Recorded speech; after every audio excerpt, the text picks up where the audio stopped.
Bapak Ibu sekalian, ini statistik saja gitu. Kita hitung rata-rata kekayaan dari wajib lapor di kementerian, di pemerintahan provinsi, di kabupaten, di DPR, MPR, DPD, dan selanjutnya. Tidak ada niat yang bilang bahwa kalau DPR rata-rata 23 miliar itu orang DPR lebih kaya dibanding DPRD kabupaten kota gitu. Enggak, tapi kira-kira masyarakat bisa menduga bahwa rata-rata kekayaannya 23 miliar anggota DPR gitu, diikuti oleh DPRD kabupaten kota sekitar 14 miliar, lantas BUMN, DPD, dan selanjutnya. Umumnya yang menunjukkan kekayaan yang tinggi yang bekas-bekas pengusaha yang masuk ke dalam, yang masih pengusaha yang masuk ke dalam bidang itu.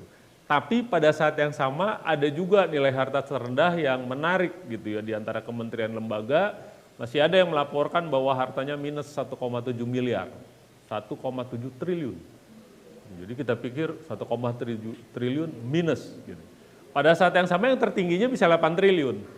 Bapak Ibu sekalian, kalau yang pengusaha biasanya ngisi harga sahamnya saja. Jadi bukan nilai perusahaannya, harga sahamnya saja. Berapa sahamnya tercatat, itu saja dicatat. Oleh karena itu ada kemungkinan di lapangan berbeda. Tapi kira-kira ini potret rata-rata harta dari semua bidang. Harta yang terendah yang semuanya menunjukkan minus kecuali DPD dan DPR gitu, ada yang menunjukkan 47 juta saja, 47 juta saja hartanya. Jadi jangan dipikir semua juga ini orang yang hartanya besar, enggak juga, karena dilaporkan ada juga yang hartanya minus, alias utangnya lebih banyak dibanding hartanya. Bapak Ibu sekalian, kita amati juga selama pandemi setahun terakhir ini gitu, secara umum penyelenggara negara 70% hartanya bertambah. Kita pikir pertambahannya masih wajar, tapi ada 22,9 yang justru menurun.